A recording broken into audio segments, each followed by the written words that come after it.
Assalamualaikum warahmatullahi wabarakatuh. Selamat siang, malam, ya terserah teman-teman yang sedang menyaksikan video ini. Kami dari kelompok 3, kelas A, Teknik Informatika di mata kuliah Interaksi Manusia dan Komputer. Pada kesempatan kali ini kami akan sedikit menjelaskan mengenai laporan kami untuk memenuhi asesmen tugas akhir di mata kuliah ini.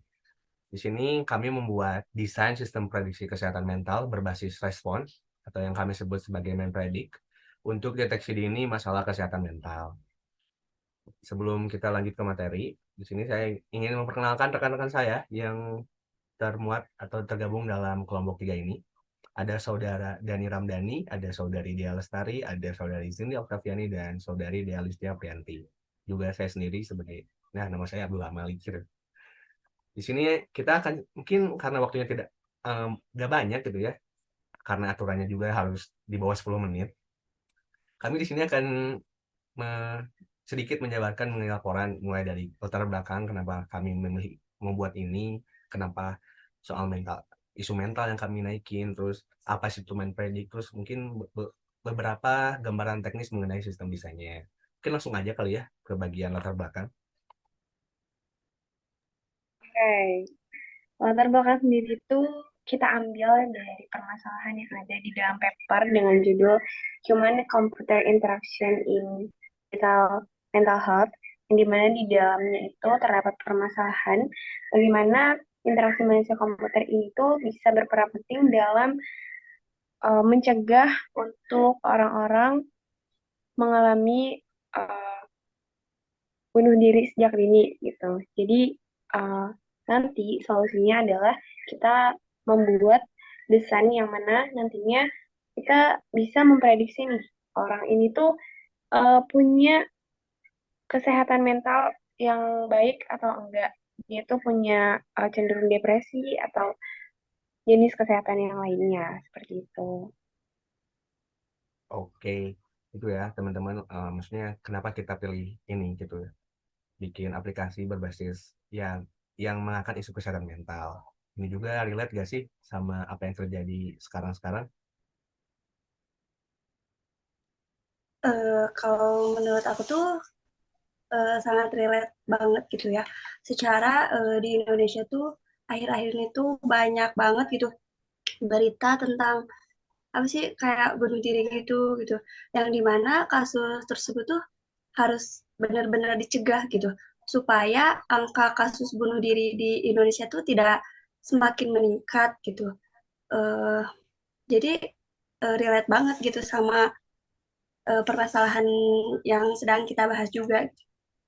Nah, itu ya teman-teman. Jadi alasan kelompok 3 itu membangun sistem ya, membangun membangun sistem yang nantinya memprediksi isu soal kesehatan mental karena tadi juga kita punya paper yang membahas ini, serta emang kami rasa bahwa ini yang lumayan relate dengan keadaan kita saat ini, terkhususnya ya kita sebagai Gen Z yang mulai tumbuh besar ya di sosial media, juga banyak isu-isu yang mengangkat mengenai isu kesehatan mental, mungkin kayak gitu. Mungkin nah kita lanjut aja ke kenapa sih kita ngebangun sistem ini, terus kenapa namanya MenPredict. Oke, jadi sistem Mempredict ini adalah sebuah aplikasi yang dikembangkan untuk membantu pengguna dalam mengenali dan mengelola potensi masalah kesehatan mental yang mungkin mereka hadapi. Aplikasi ini tidak hanya dapat mengelola perilaku pola manusia, tetapi juga menyediakan kuis evaluasi yang telah disesuaikan. Oke, itu Oke. kayak seperti yang tadi udah dijelasin di awal gitu dengan judulnya tadi.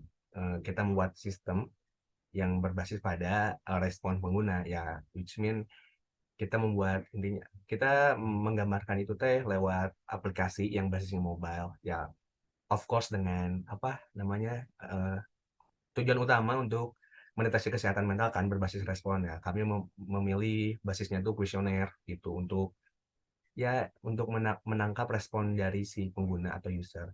Mungkin biar lebih lanjut juga gitu ya, kita akan sedikit uh, gitu ya bahasa anak zaman sekarangnya, atau menunjukkan laporan yang telah kami buat mengenai sistem yang kami buat ini gitu. Sebentar. Ini kurang lebih ini ya. Ini oh ya, ini kampus kami tercinta UIN Sunan Gunung Jati. Mungkin karena di sini juga banyak ya, nggak, dan waktu pun kami tadi saya sudah bilang waktunya sangat mepet. Kita langsung aja ngebahas bagian BM atau bisnis model dan juga eh, sistem requirement modelnya gitu, atau bahasa lainnya kebutuhan fungsional dan non fungsionalnya. Boleh sama Bung Dani ya.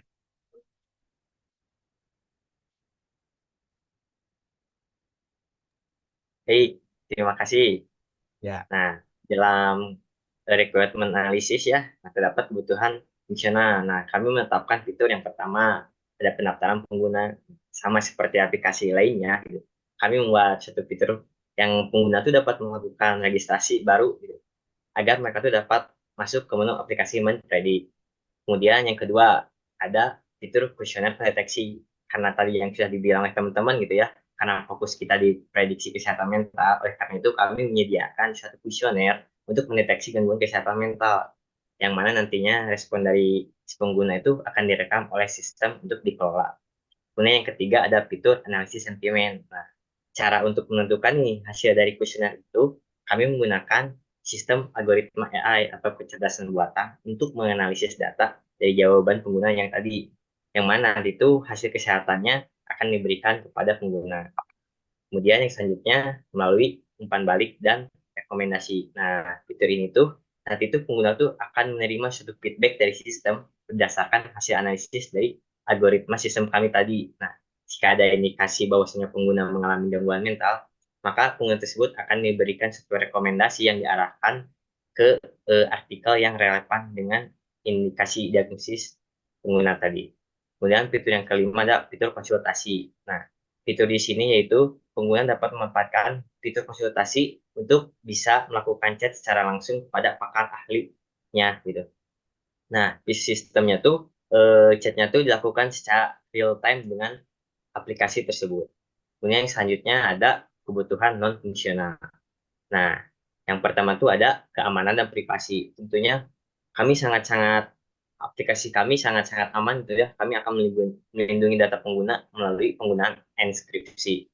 Kemudian yang kedua dari segi kinerja, tentu saja sistem kami performa sangat baik. Sistem kami akan sangat-sangat responsif dan anti yang namanya terhadap delay. Kemudian fitur yang ketiga ada usability ya. Nah, pada bagian UI atau antar muka pengguna, kami membuat sistemnya secara ramah, secara intuitif, agar pengguna dapat menggunakan aplikasinya dengan lancar. Barangkali seperti itu, rekan-saudara. Terima kasih. terima kasih ya kepada Saudari Dani yang telah menjelaskan ya lumayan rinci ya mengenai kebutuhan fungsional dan non fungsional terkait si main project ini gitu ya.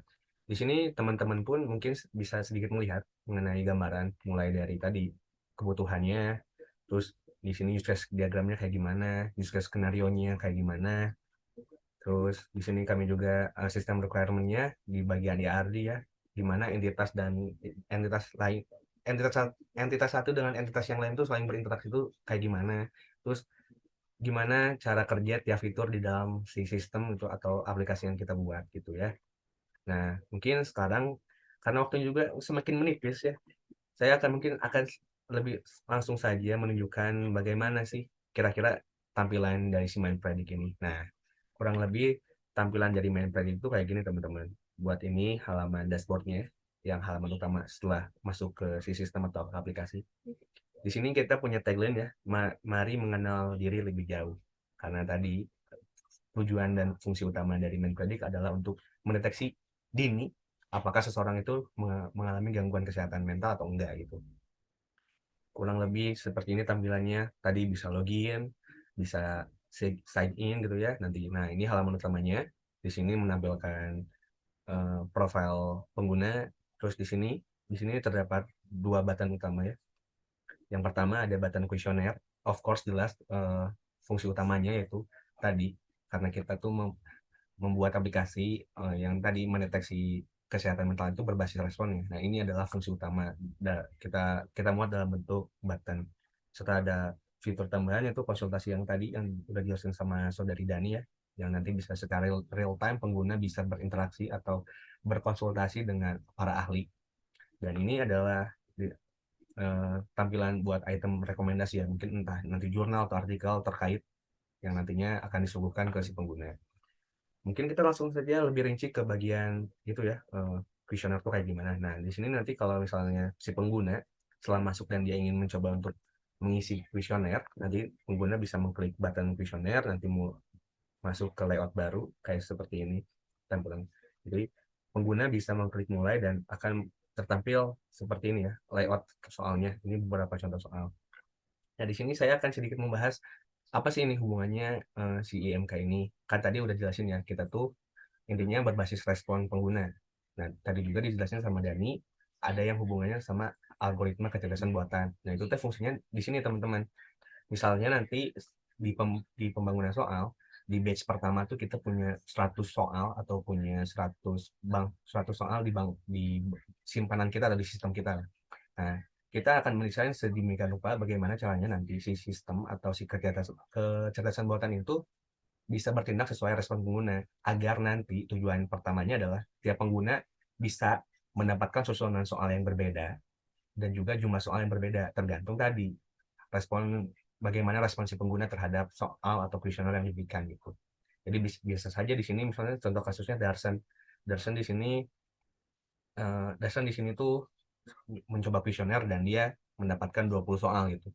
Nanti Darsen merekomendasikan ini kepada temannya, pada saat temannya mencoba, nanti dia mungkin bisa aja lebih dari Darsen, entah nanti 50 soal, atau mungkin lebih sedikit daripada Darsen, dan nanti pun susunan soalnya nanti akan berbeda kan, tergantung bagaimana cara respon si pengguna. Intinya seperti itu sih. Nah, dan ada beberapa fitur lainnya yang mungkin tidak bisa kami jelaskan ya, karena tadi fungsinya tadi konsultasi adalah rekomendasi atau tambahan terkait kelanjutan dari tindakan user gitu, apakah nanti ingin berkonsultasi atau enggak. Terus ada juga tadi tambahan fiturnya adalah bagian rekomendasi jurnal atau artikel yang nantinya ya itu juga akan dikembalikan kepada user gitu, apakah dia ingin melakukan itu atau enggak. Mungkin kurang lebih seperti inilah gambaran dari sistem yang kami buat atau mind predict yang telah kelompok 3 buat ini. Kurang lebihnya kami mohon maaf gitu ya, dan juga kami harap apa yang telah kami buat pun sudah memenuhi standar kriteria penilaian untuk mata kuliah interaksi manusia dan komputer ini gitu ya. Mungkin sekali lagi kami ucapkan terima kasih kepada teman-teman yang telah menyaksikan sampai akhir video. Kami kelompok 3 pamit undur diri. Wassalamualaikum warahmatullahi wabarakatuh.